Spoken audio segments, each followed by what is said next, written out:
La couleur du rosé que j'appelle œil de perdrix, c'est ce que j'appelle le rosé d'une nuit. C'est-à-dire que l'on cueille le raisin, on le laisse macérer une nuit dans les golbets, et ensuite on le met au pressoir. Enfin, quand je dis une nuit, vous savez, c'est selon les années, selon l'état de maturité.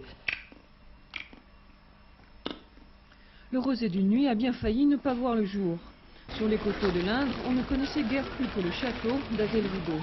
Les jeunes arrachaient les ceps et plantaient des arbres fruitiers d'un entretien beaucoup moins contraignant et d'un rapport que l'on croyait supérieur. Les craintes furent vives et l'on redoutait que le vignoble ne disparût. Aujourd'hui, il ne reste que le 10e de la superficie d'avant-guerre, soit une centaine d'hectares. Et à quelques exceptions près, les exploitations sont de petite taille, 3 à 4 hectares. Difficile donc de vivre de la vigne. Les viticulteurs ont cependant pris conscience de la valeur de leur terroir et heureusement, la surface en est aujourd'hui stabilisée.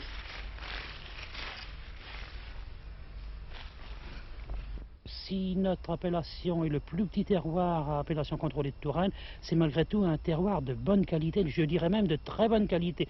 Ce qui ne veut pas dire que tous les vins sont merveilleux, parce qu'il y a des vignerons qui ont encore à apprendre leur métier, mais il y a un terroir de bonne qualité, et je pense qu'un terroir de bonne qualité ne peut pas disparaître, et ne peut faire que de se maintenir et voir se développer.